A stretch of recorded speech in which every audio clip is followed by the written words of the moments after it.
do início ao fim. Tudo tem um fim. Já ouviu isso? Não, nem tudo tem fim. Em Apocalipse capítulo 1, verso 18, Jesus diz: eu sou o início e o fim. Eu sou o primeiro e o derradeiro. Eu sou aquele que esteve morto, mas hoje vivo para sempre. Não tem fim. O seu reinado não terá fim. Quando nós falamos de início, a primeira coisa que vem na cabeça da gente, vou ler a Bíblia, a gente lembra do livro do Gênesis. O livro do Gênesis é o livro dos inícios, é o livro dos princípios, é o livro dos começos. E eu quero me fixar hoje dentro da estrutura que Deus prepara. O livro do Gênesis não é um livro fácil, não. Muita gente confunde o livro do Gênesis com o livro de ciência. O livro de Gênesis não é um livro de ciência, é um livro de conceitos primais. É um livro de princípios que são basilares, que são fundamentais. E diz assim a palavra de Deus: no princípio, Deus criou os céus e a terra. Se você perguntar para qualquer pessoa, fala assim: o que fala o livro do Gênesis? Ele vai falar assim: é o livro da criação. Isso está certo? Isso é verdade? É. Mas não é toda a verdade. O livro do Gênesis, ele fala apenas 3 capítulos, apenas 3, a respeito da criação. Os outros 47, o tema é completamente diferente, está muito distante do tema da criação. Então, quando nós achamos que o livro do Gênesis, ele fala apenas do Criador, criando, se comunicando, se relacionando, amando, corrigindo, restaurando, a gente perde o foco central, aonde Deus fica levantando o homem que toda hora cai. O livro do Gênesis, visto como um livro apenas da criação, é uma visão que ela não é completa. Gênesis capítulo 5, diz que o livro do Gênesis, de verso 1 ao verso 2, é o livro das gerações de Adão. A palavra Adão significa barro, barro vermelho. É isso, esse é o significado da palavra Adão, que se casou, ou teve por mulher a Eva. Hoje, eu estou impressionado, nós fizemos esse ano a leitura da Bíblia em 100 dias, tem gente me perguntando, eu vou responder, abri uma caixinha de perguntas, ontem de madrugada, hoje de madrugada, e a primeira pergunta que me fizeram, foi a seguinte: pastor, é verdade que Lilith foi a primeira esposa de Adão? Alguém já ouviu isso, essa história? É uma bobagem. Uma grande fantasia. E eu tenho que explicar para o povo de Deus que a esposa de Adão foi Eva. Lilith, na verdade, é citada 2 vezes na Bíblia, Isaías 34, 14 e Salmo 91. Ela é traduzida como criatura da noite. As traduções novas chamam de fantasma noturno, ou terror noturno. Na verdade, uma entidade demoníaca, que era adorada. Uma entidade dentro da árvore. Lembra do desenho da Pocahontas? Que ela conversava com um ser dentro da árvore. Bom, aquilo ali chama-se Lilith. E o povo de Deus não conhece, não sabe o princípio da criação. Se a gente não conhece o início, como é que a gente vai conhecer o fim? O livro do Gênesis é um livro que fala de famílias e de gerações o tempo todo. É um livro das gerações de Adão. Esse é o livro das gerações de Noé. Esse é o livro das gerações e da família de Terá, ou de Tera. Esse é o livro das gerações de Abraão. Esse é o livro das gerações de Jacó. Esse é o livro das gerações de José. Isso vai se repetir. Do início ao fim, Deus levantando famílias. E eu quero ensinar para você. O livro do Gênesis, ele se divide em 2 grandes blocos. Isso tem que estar na sua cabeça. O primeiro bloco, do capítulo 1 de Gênesis até o capítulo 11. Preste atenção. Criação, dilúvio. O segundo bloco, capítulo 12 até o capítulo 50. Restauração através de uma família. E desgraça de novo. Esse é um ciclo repetido do início ao fim. De 1 a 11 é um grande prelúdio. Para você entender o livro do Gênesis, você vai lendo o capítulo 1 até o capítulo 11, os 2 primeiros capítulos, no primeiro capítulo, Deus dá uma visão geral da criação, primeiro dia, segundo dia, terceiro dia, quarto dia, Deus está lá, todo dia Deus está lá. Até que no 6º dia ele cria um homem, e ele passa todo dia se encontrar com o homem. Aí vem o capítulo 2. Capítulo 2, Jesus está ali, ó, Deus está ali, ó, um em carne com o homem, Adão. O tempo todo. Eles se encontram na viração do dia, todo dia no entardecer. Deus vai lá e fala, e aí Adão, como é que foi o dia? Botou nome nos animais? O que você chamou esse aqui? Coruja. E aquele outro ali, aquele fala demais, é um papagaio. E aquele outro ali, late demais, é um cachorro. E ele colocou nome nos animais, e Deus visitava ele. Mas no capítulo 3, acontece uma tragédia. No capítulo 3, aquele domínio que Deus deu para Adão é perdido. Adão entrega de bandeja a autoridade do mundo perfeito, de um paraíso, ele entrega para Satanás. Ali, por isso que 1 João capítulo 5, verso 19, a Bíblia diz que o mundo jaz no maligno. É por isso que Lucas capítulo 4, verso 5, Jesus foi tentado, e diz assim, o diabo o levou a um alto monte, ele mostrou no relance todos os reinos da terra, e disse, se você prostrado, se ajoelha aí, me adorar, eu vou te dar toda a glória e toda a autoridade sobre esses reinos. Quando Jesus diz, vai-te Satanás, porque está escrito, adorarás ao Senhor teu Deus, e somente a Ele servirás, Jesus tinha um outro caminho. O caminho de Jesus era ser massacrado e crucificado, era ser morto, era ressuscitar e dizer, agora está comigo, é-me dado toda a autoridade no céu e na terra. Esse princípio, depois do capítulo 3, depois dessa chamada de queda do ser humano, de desligamento, Deus estava com o homem todo dia, mas a partir dali Deus coloca uma separação. Na verdade, o homem que provoca a separação através do seu pecado. É isso que Isaías diz, olha, o ouvido de Deus não está tapado para que não possa ouvir suas orações. E nem o seu braço, ele não está encolhido para que não possa salvar. Mas os vossos pecados fazem separações entre vós e o vosso Deus. Então, a partir dali, Deus começa a ficar ausente. Até que ele olha para o mundo e fala assim, estou desgostoso. Ele usa a palavra arrependimento. Olha que coisa. Deus se arrependeu de ter feito o homem. É lógico que você conhece Tiago capítulo 1, Deus não é homem para que minta, nem filho do homem para que se arrependa. Quando fala arrependimento de Deus, é a mesma palavra de Jonas. Ele está dando sentimento humano à divindade, a Deus. Isso chama-se, dentro da teologia, antropopatia. E é quando você diz assim, que Deus se agradou, que Deus experimentou, aí você dá sabor, sentido, para que a gente possa entender. E aí a história vai quase terminar num grande juízo chamado de dilúvio.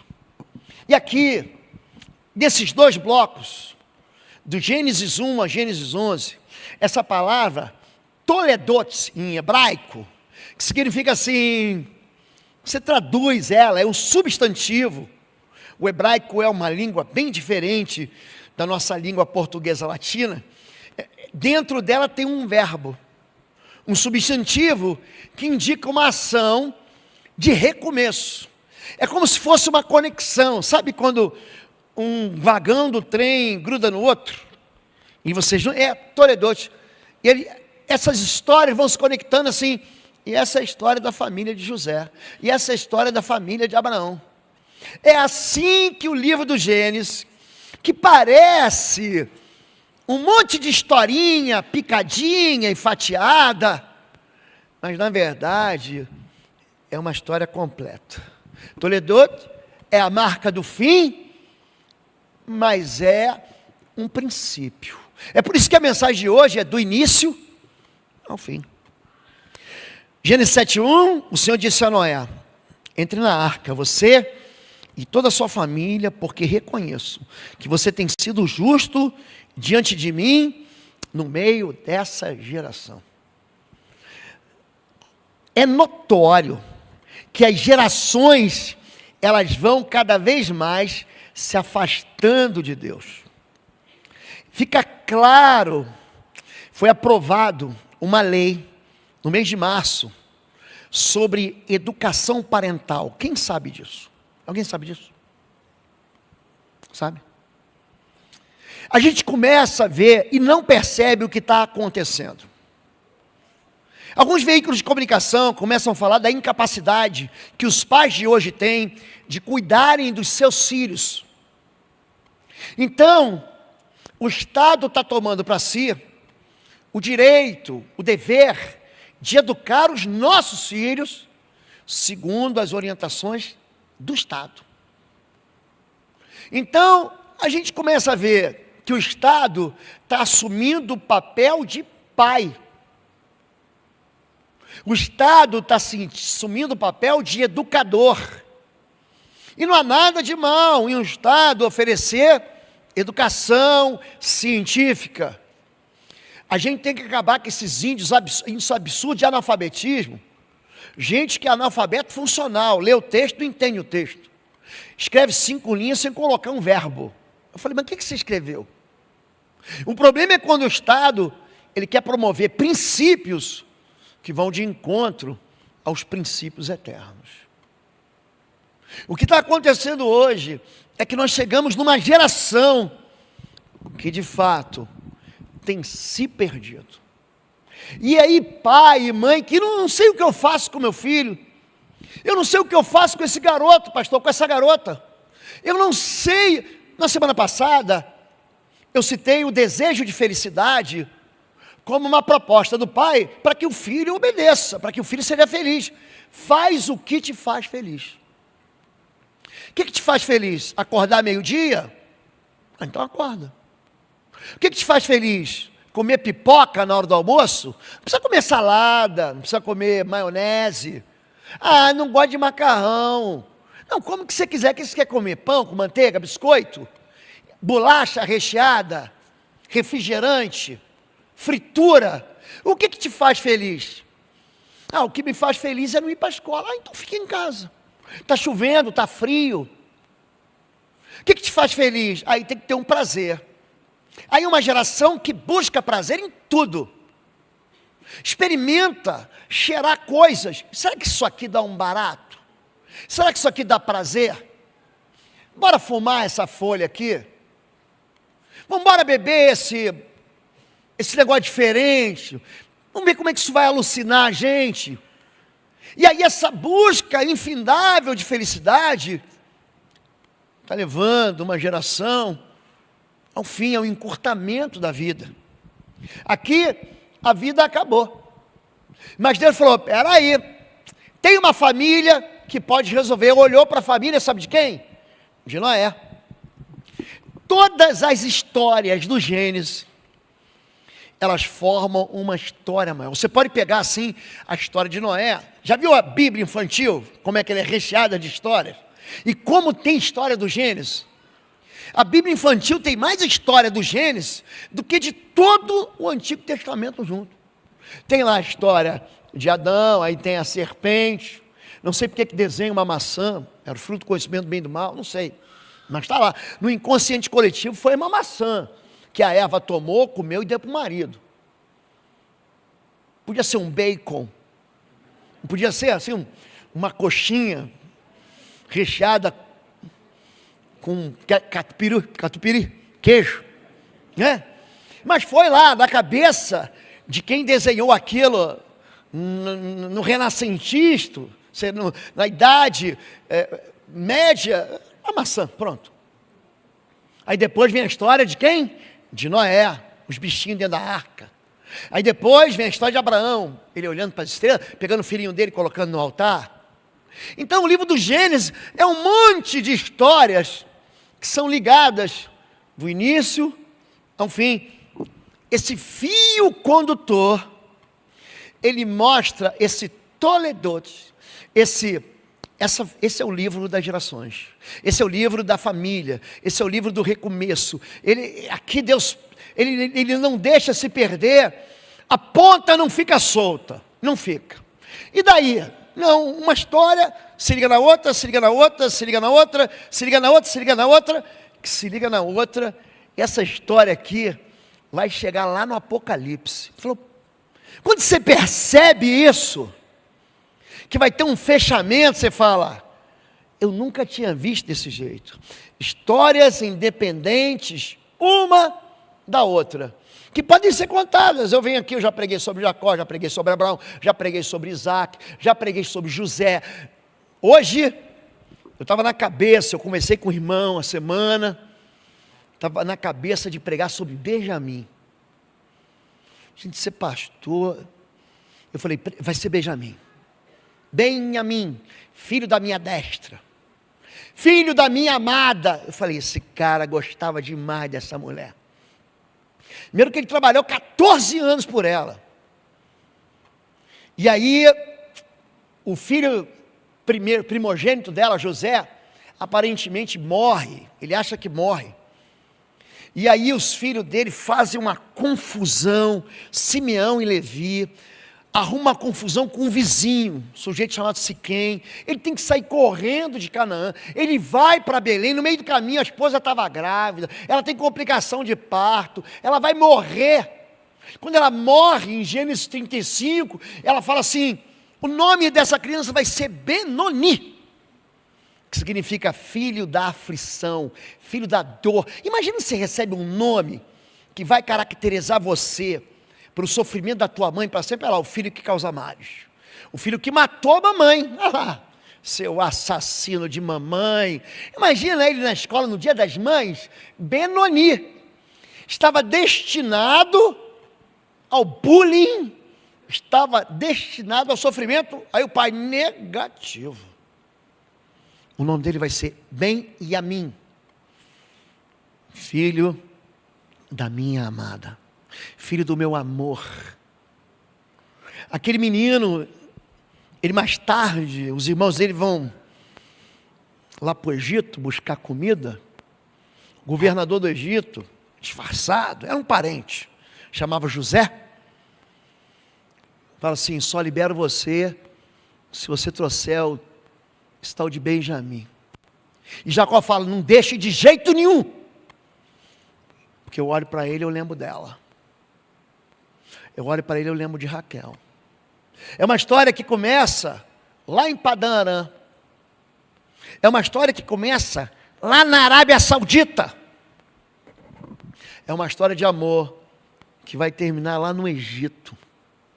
São histórias pequenas, ligadas, entrelaçadas, que chegam numa grande história do início ao fim. Aqui, de Gênesis 12 a 50, começam a aparecer famílias aqui. Famílias mesmo. Aqui, a gente vai ver que existem duas aspirais, assim, de descendência. Deus cria o mundo perfeito e o mundo é destruído no dilúvio.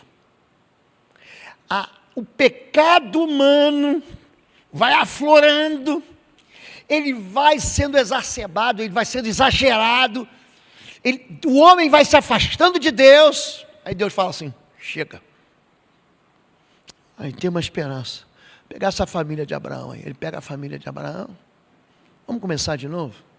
Aí ele começa de novo e parece que tudo vai bem. Mas aí as coisas começam a desandar. E aí no final, você vai ver que no capítulo 50, a impressão que você tem de Gênesis é que tudo acabou bem, não é? Mas aquele herói lá tinha pés de barro. Sabe aquele herói assim que você fala, esse é o herói, mas por trás dele, por trás dos bastidores, sabe, na sala de ensaio, você via só a apresentação bonita. Aquele coração, ele não estava perfeito, não. Uma família que apresenta uma resposta ao problema moral. Gênesis 11, 27. Essas são as gerações de Tera. Toledô de Tera, ou de Terá, dependendo da versão. Tera gerou Abrão, ou Terá, gerou Abrão, Naor e Arã. E Arã gerou Ló. A mulher de Ló se chamava Saraí. A mulher de Abraão se chamava Saraí. E a mulher de Naor era Milca, filha de Arã, que foi pai de Milca e Iscá. Saraí era estéril, não tinha filhos. Deus fala o seguinte: o problema da humanidade está no pecado, eu vou resolver então, hein? Vou pegar um homem, e esse homem, ele é a marca da fé. Ele tem 75 anos, ele tem nome de não pai, é isso que significa Abrão, não pai. É aquela sem esperança de descendência. Fala, Abraão, você crê que eu vou fazer? Sai da terra do teu pai, sai da tua parentela, vai para a terra que te mostrarei. Se tu uma bênção, eu vou abençoar o teu nome, eu vou engrandecer o teu nome, eu vou abençoar os que te abençoarem, eu vou amaldiçoar os que te amaldiçoarem, em ti serão benditas todas as famílias da terra. Ele falou, top. E ele vai para Canaã.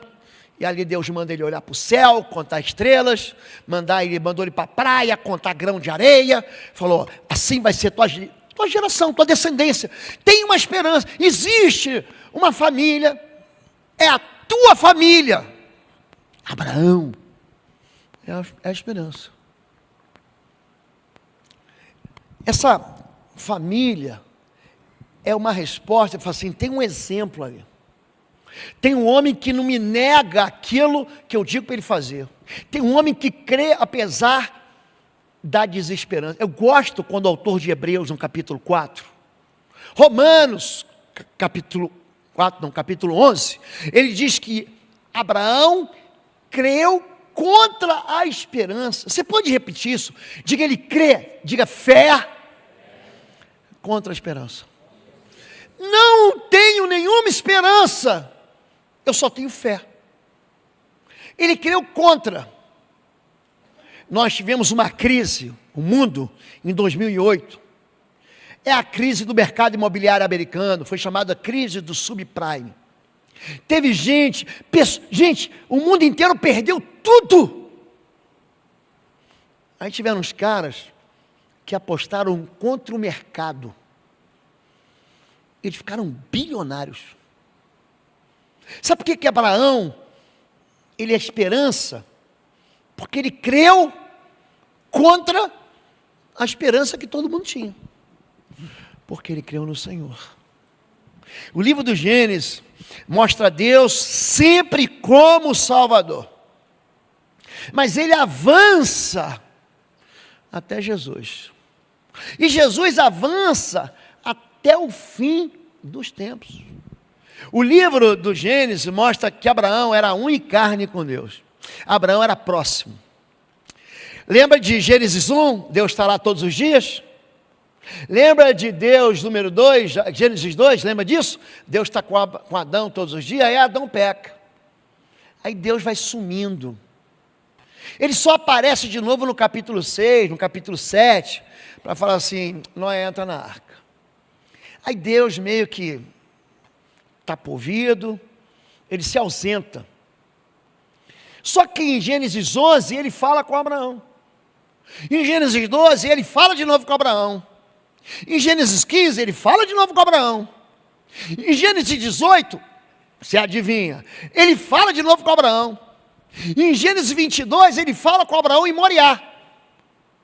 Deus fala, Deus está presente na vida de Abraão. Aí vem o filho de Abraão. Deus só fala com ele uma vez.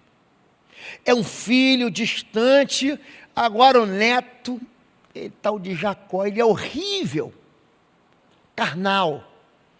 Ele quer a bênção espiritual, mas ele é carne pura. Ele passa a perna no irmão, junta com a mãe para passar a perna no pai e no irmão. Ele briga com o anjo para ser abençoado. Ué, você não foi abençoado? Você não roubou a bênção do teu irmão? Você não foi lá, se fingiu de Esaú?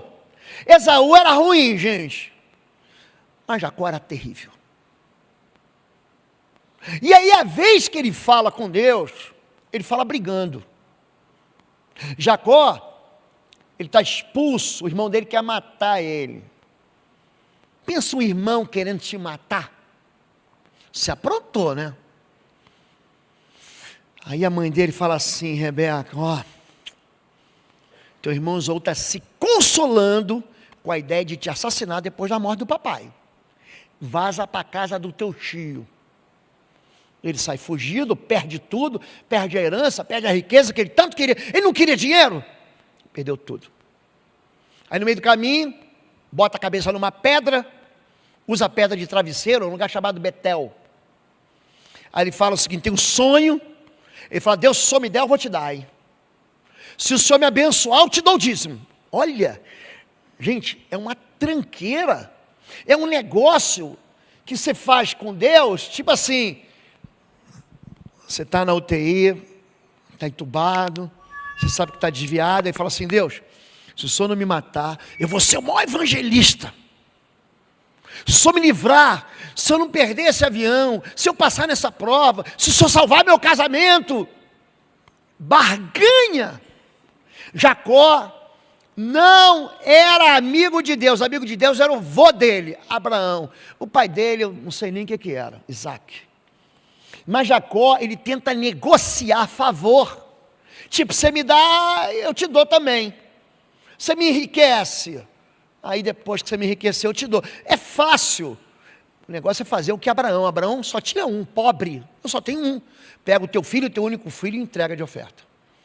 Por isso que Abraão é Abraão. Por isso que Abraão era próximo e Jacó era distante. Agora, vou te falar, hein? Fala, povo lindo do Senhor. Você que tem crescido e sido edificado aqui no nosso canal do YouTube, através das mensagens, através das orações. Quero chamar você para visitar o nosso site www.pastorlobo.com. Lá você vai ter a nossa loja virtual com cursos e também com livros que vão edificar profundamente a sua vida na guerra espiritual. Vai lá, vai ser uma bênção. Jacó teve 12 filhos, tinham 10 ali. Rúben, Simeão, Judá, Levi, Gade, Áser, Issacar, Naphtali, eles eram terríveis. Lembra que eu falei da espiral? Abraão está lá em cima. Aí o filho dele, Isaac, desce um pouco. Aí o neto dele, Jacó, desce mais um pouco. Os bisnetos são terríveis.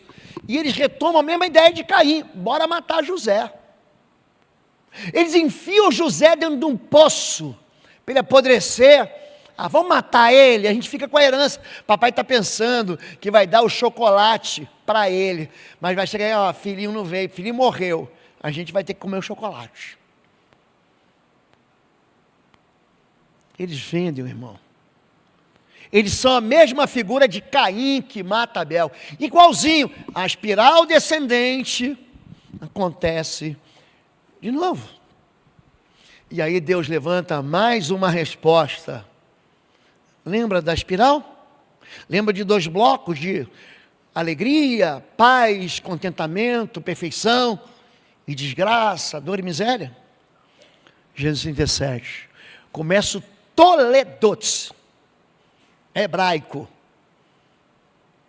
Esta é a família, a história da família de Jacó. Está terminando, marca o fim. Lembra que eu falei? Que é um substantivo, que tem um verbo no meio, termina e começa. Aqui está terminando a história de Jacó. E aqui começa a história de José. Essa história da família de Jacó, quando José, aqui, tem uma semente de uma nova história. Lembra que é uma história que se conecta a outra história para dar uma história maior. Tinha 17 anos, pastoreava os rebanhos dos seus pais. José vai ser a resposta de Deus para a crueldade dos seus 10 irmãos. Mas esse José, que a gente acha que ele é o cara, ele não é essas perfeições não. Assim, José comprou toda a terra do Egito por Faraó. Olha que coisa, que administrador. Você não queria um gerente desse? Hein? Um diretor da vertical da tua empresa? Um cara que investisse assim para você? José, que era o 02, comprou toda a terra do Egito para Faraó, porque os egípcios venderam cada um seu campo, porque a fome era extrema sobre eles. Vendiam a casa para pagar a janta, vendiam o terreno para não morrer de fome, e a terra passou a ser de Faraó. Quanto ao povo, ele escravizou. José preparou uma ratoeira que ele mesmo vai cair dentro dela. Escute, papai. Escute, mamãe. Quem está preparando ratoeiras para a nossa próxima geração? Ó, somos nós.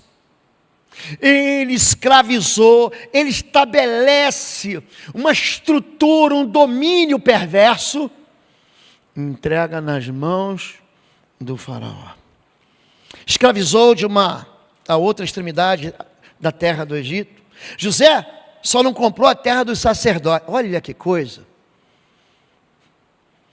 Ele está beneficiando o sacerdócio maligno, um sacerdócio da magia negra. Quem foi comigo no Egito sabe muito bem o que eu estou falando. Que conspira contra o poder santo de Deus, mas foi derrotado ali nas 10 pragas que Deus enviou sobre o Egito para libertar o seu povo. José só não comprou a terra dos sacerdotes, porque os sacerdotes recebiam uma porção de mantimento de Faraó, e viviam dessa porção que o Faraó lhes dava, por isso não venderam sua terra. Lógico, sabe com quem José casou?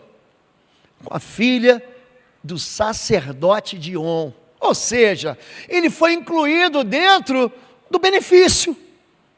Eu vou vender as terras do meu sogro? Nada. Eu vou me dar bem. Olha o que eu vou te falar. Nós somos iguaizinhos a José. Se a gente não despertar para isso, nós estaremos preparando uma geração que não vai para o céu.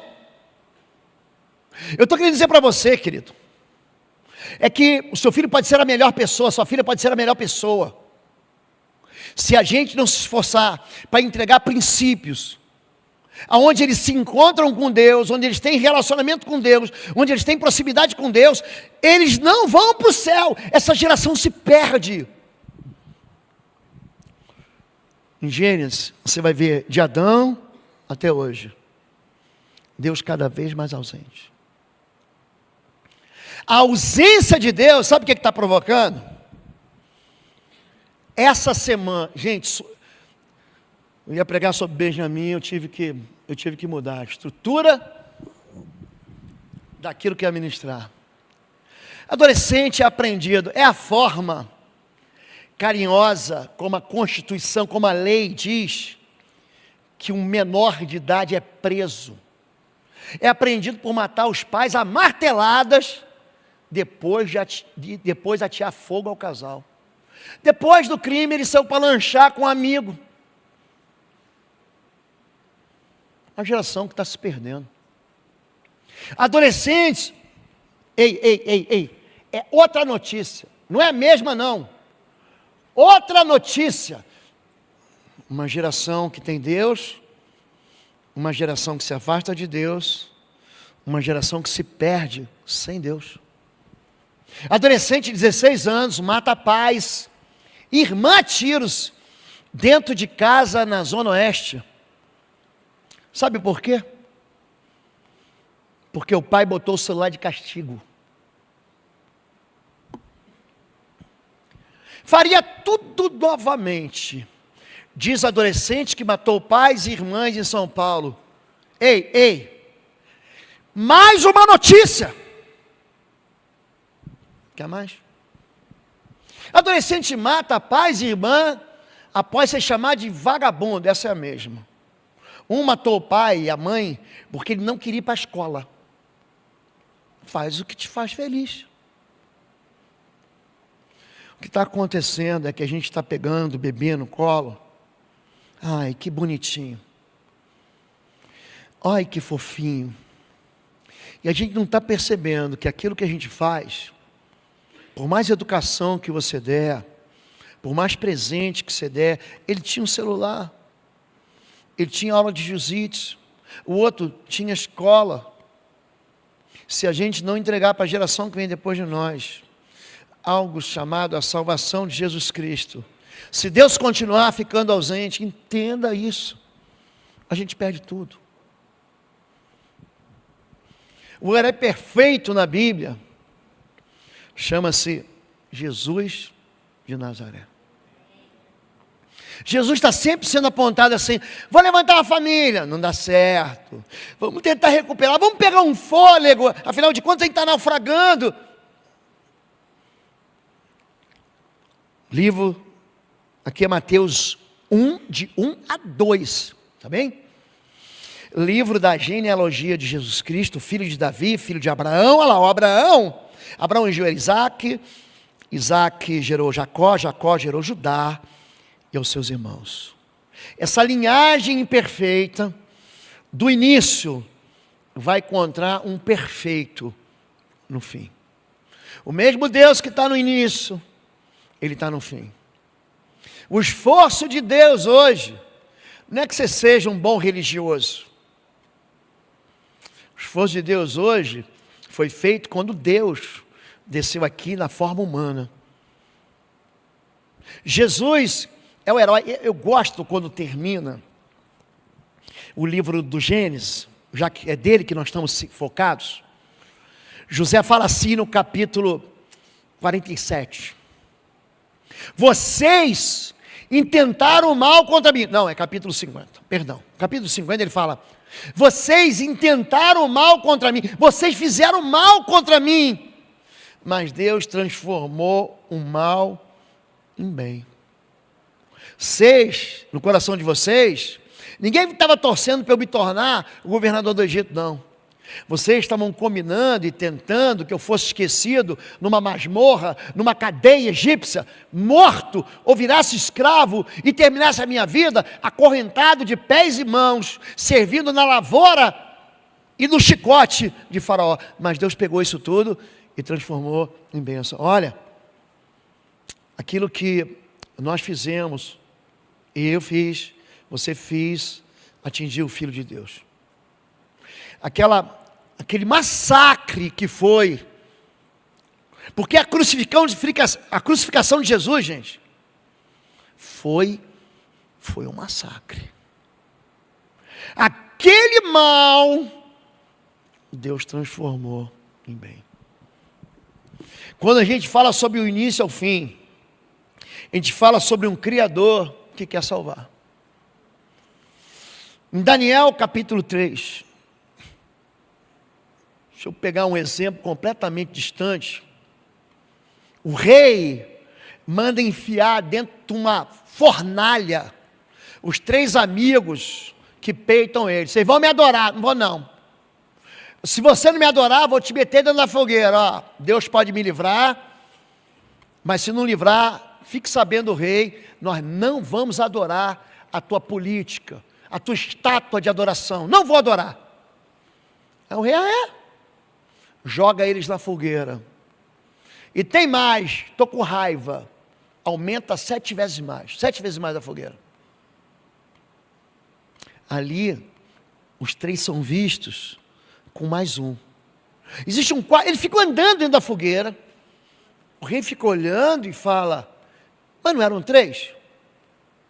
E quando eles saem, o próprio rei, aquele que intentou o mal, ele vai dizer: não há ninguém que salve como o Senhor. A minha família, a tua família, tem salvação. A gente vai ter que trabalhar para isso. A gente vai ter que se esforçar para isso. Bom Retiro tem uma visão que está claríssima, que Deus deu para o pastor. Ele tem distribuído para todos os pastores e para a liderança. A gente tem trabalhado no sentido de criar pontes para gerações, toledotes. O que conecta o pai, a mãe, aos filhos, aos netos, até Jesus voltar. É isso que eu estou fazendo. Minha força está sendo gasta nisso. A minha inteligência está sendo gasta nisso.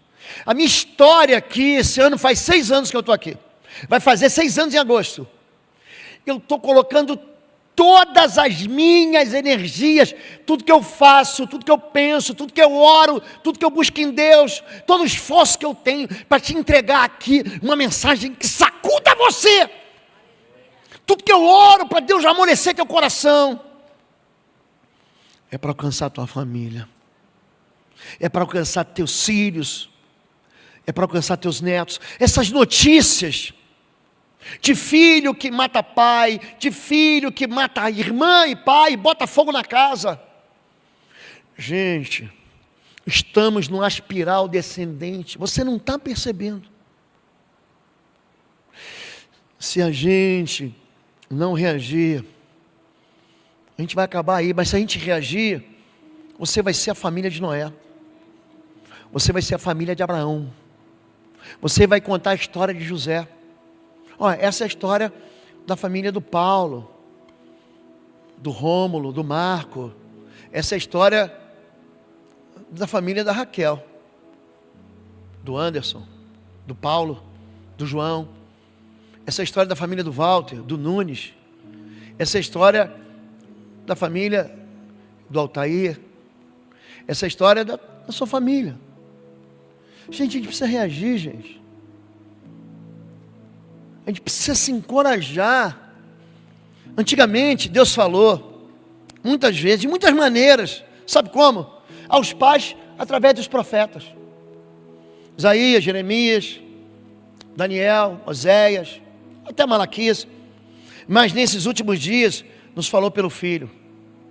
O Filho transforma a gente, aquele Criador, aquele que criou, a quem constitui o herdeiro de todas as coisas, pelo qual também fez o universo. O Filho, que é o resplendor da glória de Deus, Jesus é a expressão exata de Deus. Ele vai falar para Filipe, ei, olha para mim. Como é que você pergunta, mostra-nos o Pai? Quem vê a mim, vê o Pai. Os teus filhos estão olhando para você, papai. Está olhando para onde você está olhando para as paixões que você tem, sabia? E eu sei que você dá muitos bons exemplos para ele. A maneira como você trata sua esposa, a maneira como você é educado. Mas se a gente não ensinar para os nossos filhos a respeito do Criador, as gerações vão se afastar e vão se perder. Eu sempre, pode perguntar para a Fabíola, pode perguntar para minha filha Natália. No final do ano, Arthur vai estar com a gente também aqui. Pergunta que tipo de pai eu fui. Pode perguntar para eles. Pergunta se algum dia eu deixei de ir no dia das mães, no dia dos pais. Pergunta para eles se eles lembram de um dia que eu deixei de brincar com eles, chegando morto em casa. Pergunta para eles como é que eu tratei eles. Pergunta para eles. Isso tudo é excelente. Mas um dia Deus falou comigo assim: você está ensinando tudo para eles, mas não está ensinando sobre mim. Deus falou comigo. Eu pegava a Natália, colocava na cadeirinha da bicicleta. Todo dia eu pegava pão, o pão de ontem. Vamos dar comida para o pato. Tinha uma lagoa, a gente chamava de Lagoa do Brigadeiro. Tinha um monte de pato lá. E ela se divertia jogando pão para alimentar o pato. Todo dia. E Deus falou comigo assim: você precisa contar a meu respeito para o teu filho. Eu sei que você é inteligente, capaz, doutor, importante. Está na hora de você passar esse Criador para a próxima geração. A gente só vai fazer isso junto. Eu ganhei um livro do pastor Rômulo, eu dei para o pastor Marco e para os pastores, chamado Pense Laranja. É um livro que mostra como o amor do Pai e como o amor da igreja se juntarem, se eles se conectarem, como as crianças, como nossos filhos, nossas gerações podem voltar para o altar. Eu estou preparando o melhor. Eu estou aqui dizendo para meus pastores: gente, nunca você vai chegar aqui nessa igreja, nunca, em qualquer culto que eu pregar, nunca você vai sair daqui sem falar assim: Deus não falou comigo não, nunca. Estou falando que eu tinha uma mensagem pronta, 2:30 da manhã, eu falei: não é isso, porque é confortável falar daquilo que você conhece. Aí Deus falou: não é isso. Eu fiquei preparando essa madrugada, eu não dormi, estava de pé 6, falei: Deus, eu me esforço para te entregar o banquete que Deus tem entregado para a minha vida. Mas você tem que pegar esse banquete e levar para o seu filho, tem que fazer isso, porque senão as gerações vão se afastando de Deus. Ainda que você seja avô, tem tempo. Jacó no final vai abençoar Manassés e Efraim. Ele abençoa Manassés e Efraim, não abençoa? Se você pegar o primeiro livro de Crônicas, gente, você vai ver que os netos de Efraim, aspirar o descendente, se tornaram ladrões de gado, foram mortos pelos filisteus. Eles saíram lá de Israel para roubar gado. Já imaginou teu filho ladrão, roubando propriedade dos outros e sendo assassinado? Não adianta a gente dizer que está na igreja, é isso que eu quero dizer. Se a gente não pega a igreja e leva para dentro de casa. Não adianta a gente dizer que a gente é crente se a gente não leva a fé para os nossos filhos.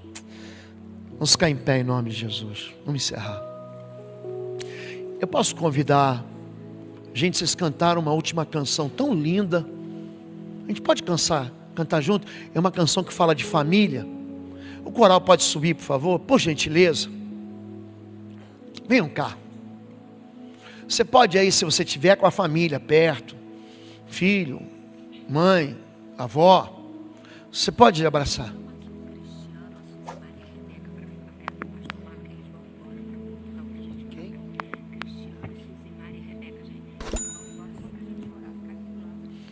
A pastora Fabíola está chamando a atenção aqui, Cristiano, Josimar e Rebeca, para ficarem junto aqui com o pastor Marcos, por favor. Olha para mim aqui. Sabe o que a gente está fazendo em Bom Retiro? Ei, sabe quem está fazendo em Bom Retiro? Preparando a salvação para os nossos filhos. Quero muito que você se atente a isso. A gente está numa campanha. Você pode botar a campanha para mim? Você que segue a gente pelas redes sociais, a gente está chamando de campanha dos 300. Para a gente ter um espaço aqui para os nossos filhos, para os nossos netos. Tem um lugar chamado Together. Sabe o que eu botei no coração? Aqui, ó. Enquanto não acabar a campanha, toda semana eu vou dedicar o valor da campanha. Toda semana, até chegar no fim. E se demorar 1000 anos, pastor? Toda semana eu vou fazer isso. Eu vou colocar o valor da campanha toda semana até chegar ao fim. Nós precisamos, para terminar a obra, semana passada precisávamos de 300 mil reais. Essa semana nós precisamos em torno de 260 mil reais. Nós estamos convidando cada membro a entregar uma oferta só, de 300 reais. Uma oferta. Não é 300 reais toda semana, como o pastor está fazendo, e não 300 reais todo mês. 300 reais uma vez, que pode ser parcelado em quantas vezes você quiser, em até 10 vezes de 30. Uma parcela de 30 por mês, 10 vezes. Se você já participou, eu quero abençoar a sua vida. Mas se você não participou, a gente está fazendo que nossos filhos cheguem no fim com Deus. Eu quero convidar você para fazer uma família entregou uma oferta muito generosa em material de construção. Você pode fazer isso. R$30 por mês vai resolver, na velocidade que a gente precisa, um lugar que os nossos filhos precisam. Você que é pai de criança, você chega lá e vê um Talmidim tão lindo, você precisa entender que daqui a mais alguns anos, seus filhos vão sair dali e vão precisar de um espaço. Só que os nossos jumpers estão dentro da cozinha. Você sabia disso? Aí entra, sai, para, vai buscar água. A gente precisa dar um lugar para eles que pelo menos você não gosta de ter ar-condicionado. Os seus filhos também têm que ter. Ele não pode achar que o lugar mais confortável da terra é o shopping. É ficar jogando videogame em casa. Porque aqui ele vai receber princípios. É isso que a gente está fazendo. Vou pedir para o time que já está, se você quiser, se Deus mover o teu coração, a campanha é uma vez só, R$300, que pode ser parcelado em 10 de 30. Amém? Vamos cantar ao Senhor e depois nós vamos orar. A gente vai abençoar a sua vida. Estamos rigorosamente dentro do horário. Podemos cantar aquela última canção? Podemos? Como vocês são demais.